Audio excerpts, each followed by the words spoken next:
ladies and gentlemen, and welcome to another episode of the 286 Project with me, Chris Akers. And on this podcast, we talk about arts, culture, politics, sport, and anything else worth talking about. Now, today's guest is an author and I believe he's a poet and a playwright as well, who has written this brilliant book called The Memorisers. All right, and I highly recommend it. It's got elements of certain books and certain films in there, which we'll get into in a minute, but the themes in it are more wider reaching and affect a lot of society today. The author of this book is Rosemary Jenkinson, and she's here to talk to me now. Hello, Rosemary. Hi, Chris. I'm here in Belfast talking to you. I am. Hi there. Really happy to have you on the podcast, and I'm really happy that you sent me this book to read because it was a fascinating read. I was able to read it within a week. It just couldn't stop reading it, so really happy I did. We'll get into the meats and bones of the book and the wider themes that he talks about. But before we do, can you just say a little bit about yourself, like who you are and your writing journey, and why you decided to actually write about this particular book? Well, writing journey has been a long one, really. I probably always wanted to be a writer right from a child, writing in school magazines and whatever. And it took me a long time, though, to really get started in writing because I used really my 20s to get life experience, had lots of jobs in factories, pubs, shops. Yeah, just sort of the Tennessee Williams approach of learning about a lot of different aspects in life. So then after that, my first short story was published when I was 30. And then in my 30s, I started publishing short stories and having plays produced. So really, that was my background as a playwright and a short story writer. Then only in the last year, I finally moved to poetry. I had my first poetry collection published. And then after that, the novel, which came out this January. So I think I needed to diversify quite a lot. I mean, certainly during, as you know, remember COVID and the everything, playwriting was basically defunct during that time, and then it's still taken a time to grow back. So that really probably gave me more time to write novels and experiment with poetry and really look about this. And in the particular case, I mean, I do have to say that I am absolute a non-stop writer. I'm the kind of ultimate resilient writer who keeps going for decades. And um, this one, really, I wanted to look, I'd always loved George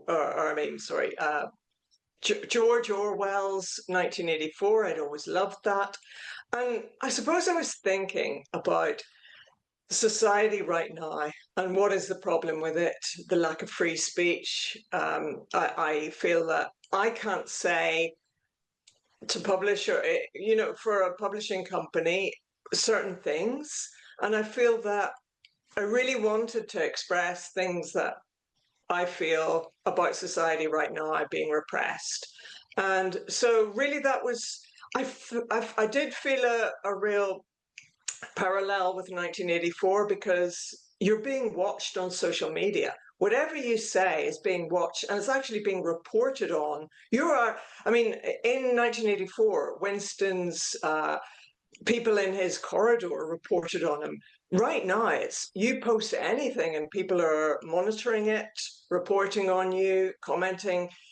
You can't escape that. And I just think it's a very kind of unliberating society to be in. So that's really why I know that sounds like a real negative reason, but also, yeah, I mean, I really wanted to write something that was so contemporary and yeah, because I'd been to Ukraine, that's another huge aspect of this book. It was based on my visits to Ukraine and how I wanted to see um, wanted to portray what it's like for people here because you can't really imagine unless you go there what it's like, the curfews, the sirens going off. It's very, very eerie. I mean, it's like locked down, sort of powered by 100, in terms of strange surreality. So I really wanted to, and this sense of danger in it. So that's really, those are the two aspects that the novel really came out of. So that's why I thought about the Memorisers. Okay, cool. As I say, there are elements of 1984 in there as well. I also, and I won't reveal the plot, but there are elements of Clockwork Orange in there as well. In particular, one particular Yeah. scene involving my character of Clockwork Orange that almost replicated in here. Um, so what, because obviously, and I can understand why people use 1984 as like a literature as in terms of what's happening today. But were there any other influences that you look towards literature-wise that helped you with the writing of this book? Yeah, I mean, you mentioned Clockwork Orange, and you're thinking of the dememorization process. That is something, yeah, I mean, his his character, I love that. I mean, no one can replicate that book because the language is just so demotic and strange and wonderful. Because he invents his own language. And but I mean, mine is also very much about language and about language control. Mine is about dialect and the control of that and how it's about the whole Americanization of language in that way. But yeah, to go on about other different influences, Margaret Atwood, uh, The Handmaid's Tale is a totally big influence because not so much the book itself, but the ending, I kind of adapted part of her ending. And oh, and by the way, there is nothing wrong with using what has come before in dystopian novels. Um, Oscar Wilde said the true writer annexes everything. And that's what we do. We take things, we adapt it to our own, we twist. That's what great writing really should do, actually, just to make it your own. But yes, so it was her brilliant. She did a brilliant thing where you look at, she steps out of the narrative at the very end and looks back on what happened and the history of it. So it was something I wanted to do. I chose a state historian to do this. So there were things that I was influenced.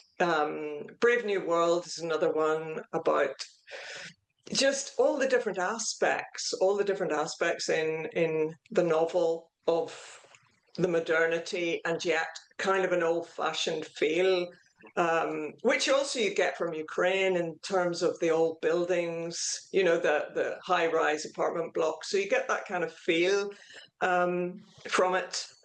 Uh, yeah, so I think those probably are the main ones. There was another brilliant one called The Memory Police. It's a fantastic one by, yeah, have you read that? It's I've heard of it, yeah. amazing.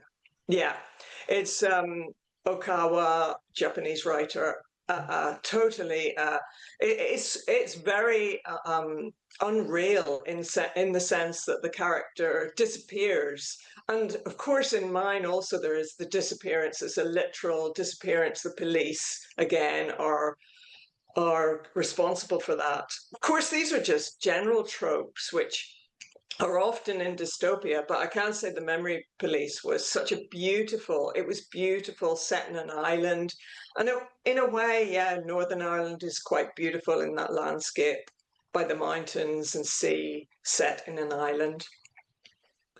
When I was reading about Disappeared in your novel, one of the first, in terms of relating it to real life, one of the first group of people in the first part of history I was thinking of was actually Argentina, when under the rule of the junta, and you talk about the River Plate and the people disappearing near there and so on and so forth. And even though people talk about it in a dystopian way, that has actually happened in various scenes where various people have disappeared, so to speak. So I do think it's something that even though it's real life, even though not necessarily basing it around Western governments, is something that has certainly happened before. Yeah, yeah. I mean, in Northern Ireland, we call them the disappeared, the people who were buried in bogs. They were shot dead, informers usually, but sometimes just they had a suspicion about somebody, no proof, and the IRA shot them and buried them. So so we have our own disappeared. So I use a lot of echoes that have happened in Northern Ireland in this. I mean, one of the books that the central character finds, Joe Elliott finds a book that was about the peace process, but had been destroyed because the government doesn't want the idea of peace to be spread during an eternal kind of war situation which they're in. So there was a lot. There was a lot that I was using, and if you noticed, Chris, there were the bonfires, which is we have that culturally. There's a Protestant cultural event every 11th of July, and I was using it in a totally different way, that it would be used to celebrate the government and the power of the military. Yeah, you could certainly see certain echoes in regards to things like that as well. And especially the main character, Joe, she's very rebellious and very brave, especially in this world. But yet now, and I do, obviously there are brave people as well, but unfortunately for me, there seem to be a lot more people who are brave, quote unquote, behind a computer. Whereas there's not that many, I don't think, brave outside of it. Would that be a fair assessment to make? Very fair. The keyboard warriors are out in their legions, and they often hide behind assumed names. So really, yeah, not all, of course, but some do. And yeah, that whole the person of action really as a hero has gone today. Yeah, that we're expected to be behind our computers all the time and living virtual lives. And that was one of the things I suppose I thought about Ukraine, and I thought about Joe Elliott, and I thought about her being a journalist. A journalist can't totally hide behind a screen. They have to be one. If you're going to report on the truth, as we know right now, it's very hard. I mean, journalists are being targeted in Gaza as we speak, and there's things like that that are happening right now. But so I thought it was very relevant to have somebody of action, a warrioress, really, who is out there trying to seek the truth. Because while a lot of people say they are truth seekers, really you can't establish the truth about things from behind a screen. I think we get a lot of second-hand information in our society right now, and that's a major problem. Yeah, indeed. One other thing that fascinated me about your book is those who follow the regime and believe in what everything they say, they don't want to look back at the past. In fact, looking back at the past is seen as a bad thing, which obviously you know more about this than I do, what I'm going to ask next, but was that a thing in Northern Ireland as well, where looking back at the past was a bad thing, or was that something completely different, your inspiration for that? No, it was very much a Northern Irish thing. And I suppose there are two schools of thought. Either it's wonderful to look back at the past and kind of understand the present from that, or totally erase it, which is what the government, the regime does in my novel. But it's a difficult one because I've written that I think Northern Ireland should move on from the past, because I think also looking back at the Troubles is a really, well, our literature is actually dominated by the Troubles. That is something I really have to say, and it's something that annoys me a lot. And looking back at the past, and in a way, the Memorisers felt like a real liberation for me, writing about it, about something that it didn't exist. And even though it is the truth and it needs to be recognized, in a way, I could, in spite of the dystopian society, there was a point that I was kind of ambivalent, because while I know that we need to look at history to stop it repeating, I think history, particularly in Northern Ireland, is of the Troubles. It is very, very tedious and overdone. And yeah, I think Northern Irish literature should certainly move on from those preoccupations. I just find them really, yeah, really uninteresting now. But of course, the funny thing, it's in our murals, it's in our walls, it's everywhere. So we can't quite escape it. We try. I do think, yeah, we genuinely try to, but it's hard. I mean, I do think that, yeah, totalitarian regimes do remove the past. So therefore, we must have keep records of the past. But I don't think it should be our present day preoccupation. Okay. Where's a balance to be had in that? Because in the memorizers, it's like there's no past at all. It's like it doesn't even exist. But then obviously you don't want to be dragged onto the past. You have to obviously learn from it, move on to the future. So where's that sweet spot where you learn from the past, but then it doesn't hold you back, and then you do learn enough from it that you can move on and develop and grow as an individual or as people. Yeah, it's hard to find that balance. I mean, we often say in Northern Ireland right now that one of the problems is transgenerational trauma, that it's coming down through the generations. So we can't totally get rid of that past. And also, yeah, we have to know, I suppose those memories and those traumas are passed down through generations. So, yeah, how do you deal with it? But how do you get to be contemporary? Because a lot of the literature that comes from Northern Ireland is still troubles based, and I don't particularly want to read troubles based writing all the time. So it's like, how do we celebrate? Well, not celebrate, but celebrate the present, but also acknowledge the past. It's almost an impossible thing. Yeah, and I guess this book can't. I can't through the book sort of come to that. I suppose I show the division between forgetting completely and Joe's quest, which is to discover it. So bear this in mind, when you wrote the book and then you're sending it to publish to various publishers, did you get any feedback from any of them saying when they realised you were from Northern Ireland that, oh, we thought you were from Northern Ireland, so therefore we expected it to be, if not about the Troubles, but not almost an allegory of what happened there? Did you ever encounter that, or was it a bit smooth sailing?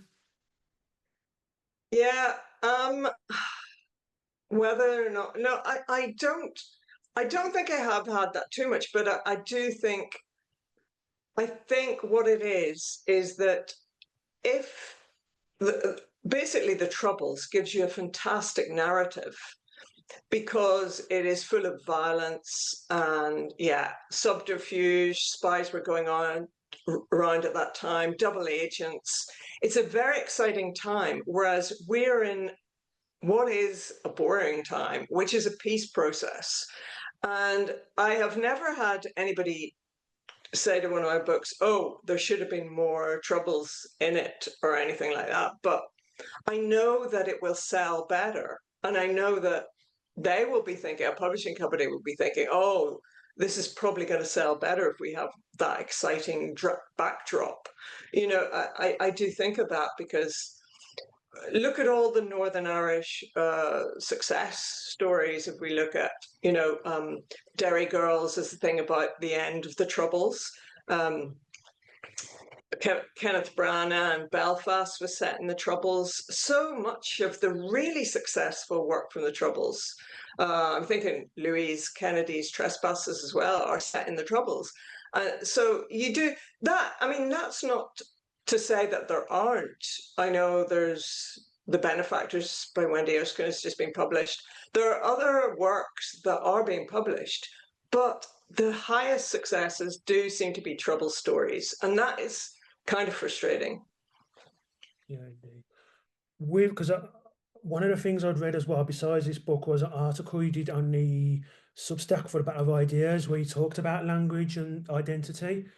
And I was just wondering, when it came to publishing this book, or even people's expectations of it, were a lot of those expectations based on your identity, not just in terms of where you come from, but also your mutable characteristics as well.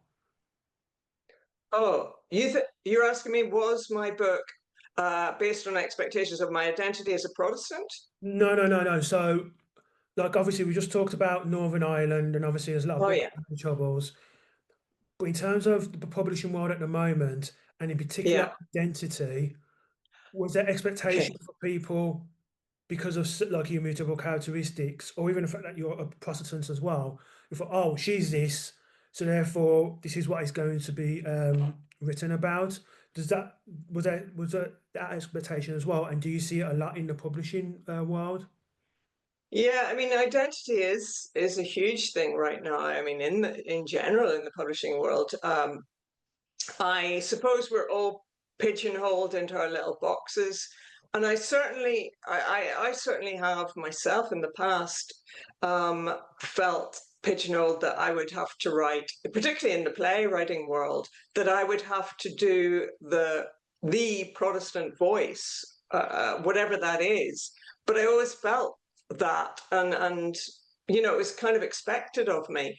But I kind of write also about Catholic backgrounds and Republicans and things like that. So I don't fit into a narrow box because my worldview is completely, I want to write about everyone. I mean, if we're talking about appropriation, I'm the complete opposite. I mean, it is not appropriation.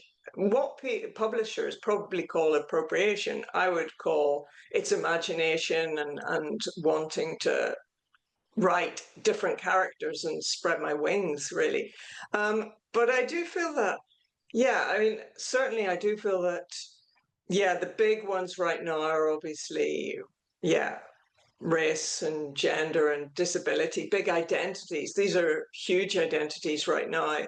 And if it's a huge advantage to have one of these identities, and I feel that I mean, female, yes, there obviously there's a need for a female voice, but I don't feel that because it's 50-50 with men, I don't feel that there is any sort of, well, need for female voice or requirement from publishers for female voices. It is more a minority voice that they would prefer right now.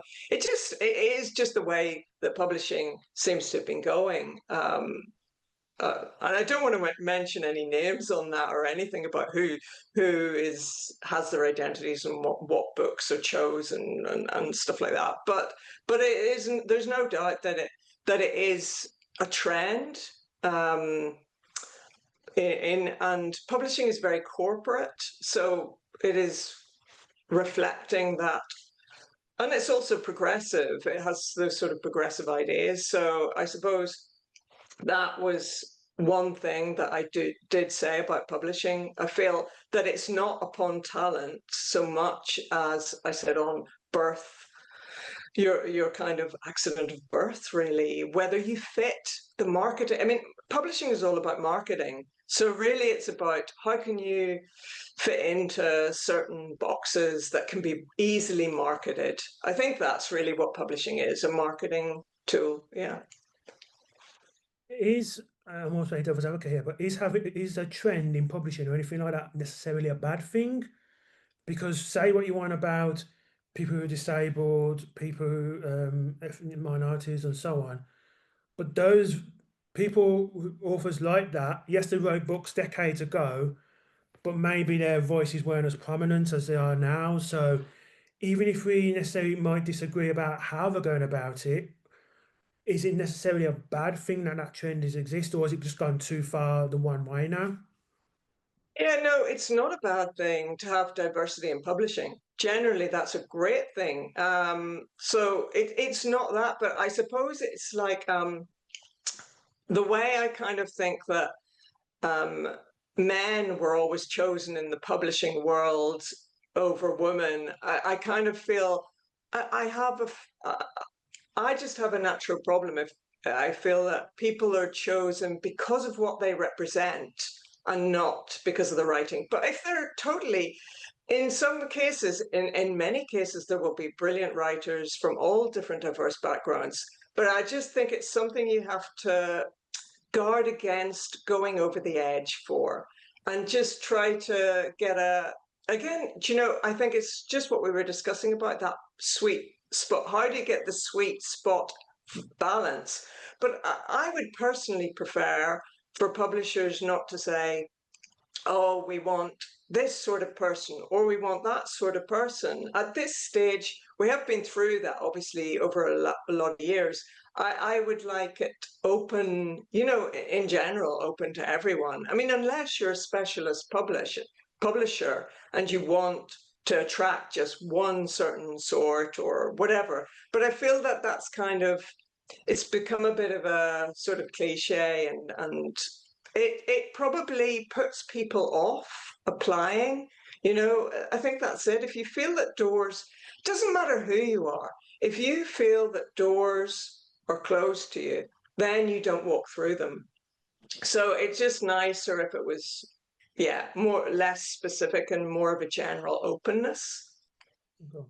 Have you seen the film American Fiction?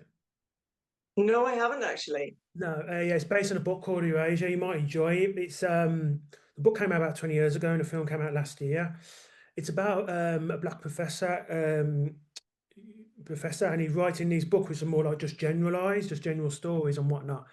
And you can't get a break at all because the minute finally there's a black professor, they think, oh, he must write about certain aspects within the black community, like the ghetto culture and whatnot. And so what he decides to do as a joke is he puts on his persona. He says that he's this criminal who's escaping from the FBI, and he's writing a book about his life.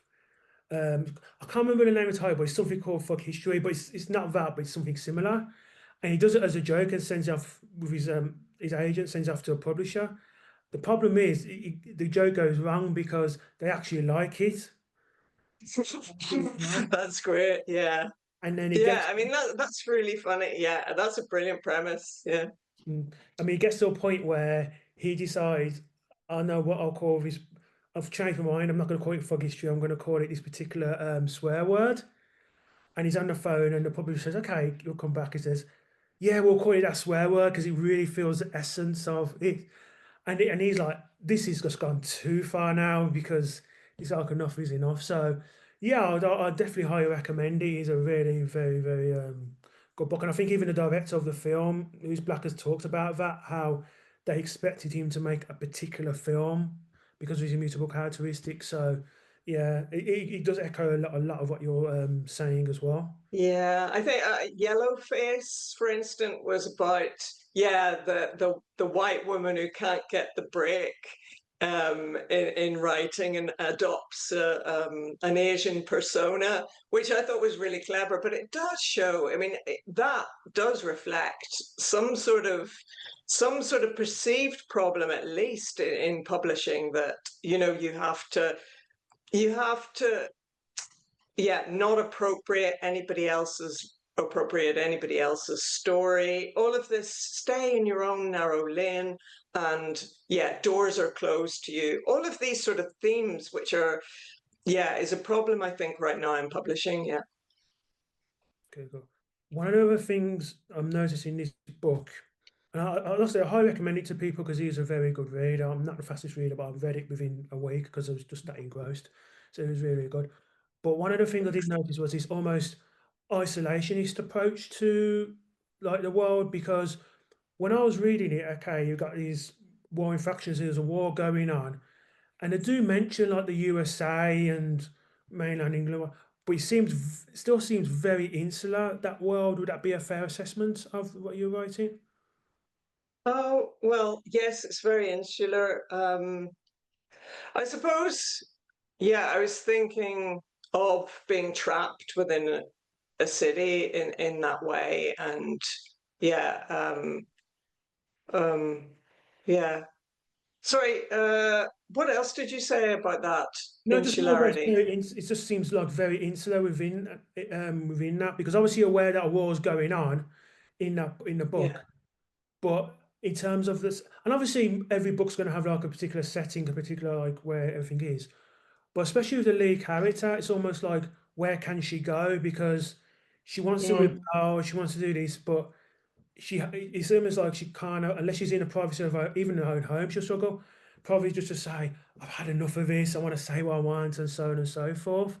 And there seems to be a lot of that. It's either with but in her own home or with her boyfriend in the novel as well, where she's got a little that freedom to really say what she wants to say. Um, whereas everyone else is this machine, and that seems a very horrible existence where you're having to watch your P's and Q's, which to a certain degree we all have to. Like people have to show tact, but in this book and in other novels, there seems to be this. You can't even breathe it out or think it out, and you just quickly covering your mouth.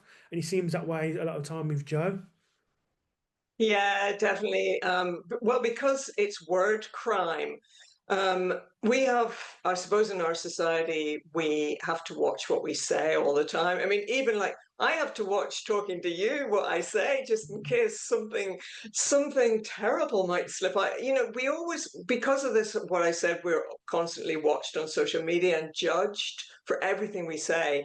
So I was kind of the police will do that in this society, and of course, everyone in her apartment block will shop her if she says anything against the regime, or yeah, anything just that doesn't support the status quo about the war. Any questions are forbidden, and so she lives in this, and also, in fact, Belfast is completely surrounded by a ring of steel in this. You cannot escape, you cannot get out of it. So she really can't can't escape. She's needed for the war. I mean, I think through the soldiers, it's interesting because they are the ones who are the most honest and have the freedom to say what they want. And I noticed that when I went to Ukraine, when I talked to soldiers from the front line, they would just, well, they curse away, but they'll say, oh, our commanders are rubbish or whatever. They'll be honest. You will finally break through the propaganda and speak to genuine people who see it on the front line and see what's happening. So I think that was, in a way, that is her escape. Yeah, the Scot, being the soldier and being on the front line gives her that escape, so she can is free to say what she wants. Mm, yeah, it definitely does come across as well. I know one scene I do remember is when she goes down to the building, I think is where she is a journalist, and there's a cellar with all those files there, and she has a chance to have a look at them and so on and so forth. And I remember reading that particular part of the book, and I'm thinking, my gosh, like it's a shame you can't go down there and see what's happening. But also, what surprised me is they actually kept it, considering they're talking about the past and trying to get rid of the past and so on and so forth. I'm actually surprised they kept it all within the cellar and it was all within reach, but obviously she can't quite touch it, otherwise she'll be noticed and go through what she later goes through with that procedure. Yeah, I think that's an interesting point you make, that yeah, why do they keep the archives down when they're against history? But even I think even the greatest dictator needs some sort of history that reflects him in some way. So that's still kept down there. And she goes through and is going through it to basically to redact everything that doesn't fit the regime's narrative. So I think a carefully curated history is what a totalitarian government probably wants, rather than absolute avoid.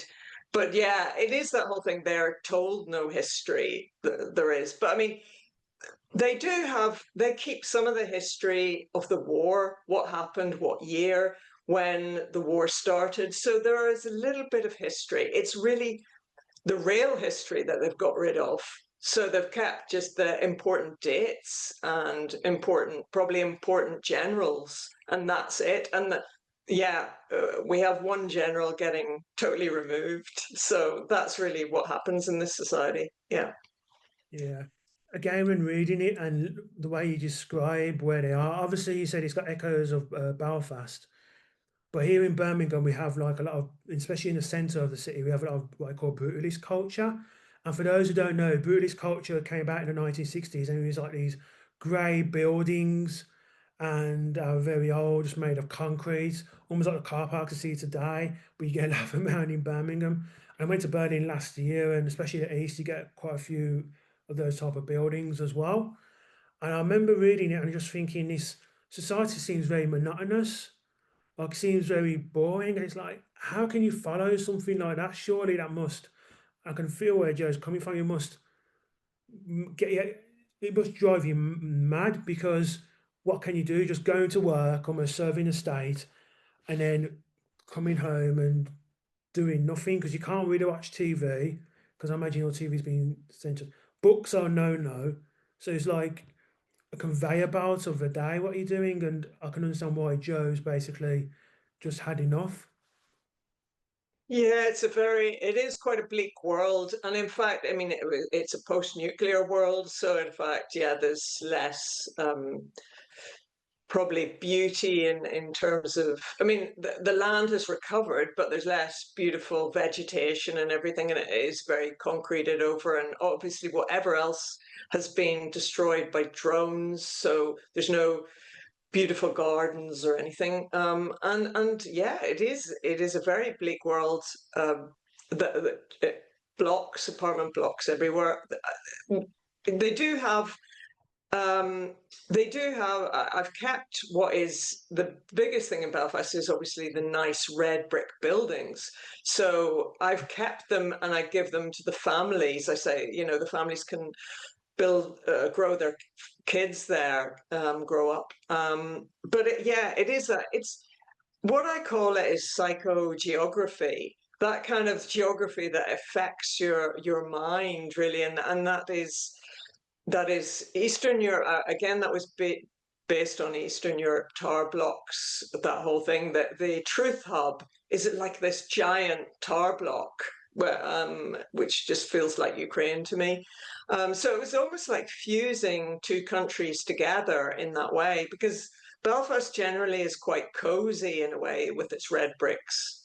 So it was a different, but the monotony, yes, in the Memorisers, there are only two channels, TV channels you can watch. One is the fun channel, one is the news channel. So that's it. Either fun or very light fun or very deep seriousness. So that's really what and you have to watch the Grand Commander's television appearances and speeches, all of this stuff. So yeah, it's a very tedious world. And again, her escape is just to get out to the front line, have in spite of its danger, she's just compelled to get out of there because otherwise she's trapped in her block. And just going to the majority of people in this work in an arms factory, which is also like Ukraine at the minute. So I mean that is it is a terrible place. To be in an arms factory is a bleak kind of scenario. Well, this is what I was going to ask because again, a novel. The only sorts of jobs that seem to be are, like I say, a working arms factory, be a journalist where really you're just a propaganda chief for what's happening in the war. Um, and those are the main two really sorts of jobs, really. There's nothing, say, I mean, doctors possibly helping during the war as well, but in terms of the occupations that are available, everything seems geared towards a war effort. There's nothing, apart from that fun channel, there's nothing for fun. And it just seems a very bleak existence. And I'm just wondering how mentally people might cope with that. Because even if you're with the state, there must be a time where you think, okay, I'm doing this again and again. There must be more, must be a way, you must awaken to the point that there must be more to this than just waking up, going to work, having something to eat, coming back. It just seems very repetitive.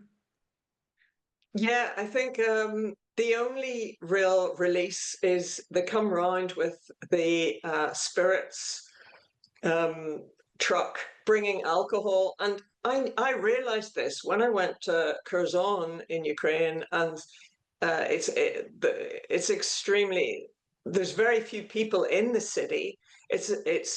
There's constant signs of explosions. It's very stressful to live there, and alcohol is the only release there. And they come into this shop.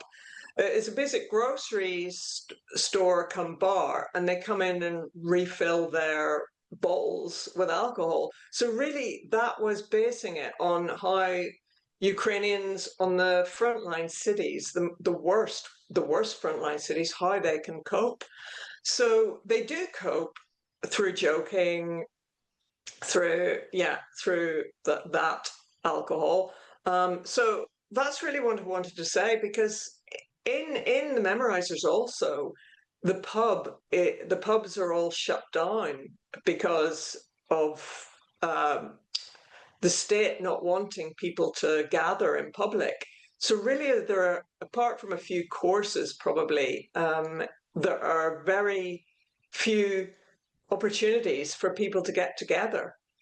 So I think that is what is the difficulty about living in that society. And that's the same, it's the same in those frontline cities. You can't go and visit other people. You're trapped inside so much of the day. Correct me if I'm wrong, because I'm just trying to briefly remember. In the book, is there something about elections, i.e., they can't hold elections because this constant war's going on? And actually, one thing I've got to ask you is how long has war been going on for in the book? Yeah, it's 35, no, I think it's 37 years it's been going on. Yeah, because it was tw 2025 came the nuclear bomb, and then this is another 37 years afterwards. Yeah. Oh gosh, okay. Yeah, So, yes, so it is elections. Yeah, well, I don't think there's much votes. Yeah, people will just go in and vote for the same guy, and that's probably it. I don't think there's any opposition in this society in the Memorisers. well, yeah, I think the only platform you can go on is who's going to winning the war and win it quick. That's the only platform you can go on. Yeah. In particular, again, going back to literature references in the book, there's a scene where Joe and her boyfriend go to this particular place and they discover a book and that discover all the pages. And the first thing I thought of was Fahrenheit 451 because again, this book, and it's not they don't have all the book because some of it's just worn out, but it's like she's holding it and thinking, oh, this release you can feel from her of joy, and then she realizes she can't read it all because I don't have it, the writing's gone all smudged and whatnot, so on and so forth. But again, it's I wonder how true to life that is in particular. Certain possibly in the Soviet Union, although I'm not going to claim to be an expert on that, but this idea of certain books during times of war and times of crisis that you cannot get hold of, because otherwise to do so you would be arrested. Yeah, and in fact, in Ukraine, they have pulped obviously Russian literature. I think they made it into toilet paper, I read somewhere. Mm. So, yeah, which sort of a poetic sort of justice for them. But no, no, I don't agree. Obviously, I don't agree with burning books and yeah, basically destroying of literature, because I think it's yeah, that's completely purposeless. I can't see the reason for it. Although it'll make people feel better if they probably, when they're at war with somebody, it probably makes you feel better to destroy their literature in a way just to vent anger. But in general, I would never think that literature should ever be burnt, particularly not in public. That it's almost like executing someone. It feels like that. It feels really, really, yeah, bad thing and cruel thing to do to somebody's literature. And I don't believe in boycotts. I never believe in boycotting any writer. I wouldn't care less. I just, let them either just don't buy the book. But boycotts, just because you don't like their country, is not a reason for boycotting anyone. I don't see it as a. I know it's used in a way that sanctions are used. It's almost like a cultural sanction, but I personally don't agree with that. Yeah. One of the fascinating parts of the book is the afterword at the end, because you find out that what you've written is basically like a book that's been written by someone who's been in this. And what's fascinating is there's parts of it where they're discussing right afterwards, discussing whether this was real or not, or whether this person was symbolizing someone else.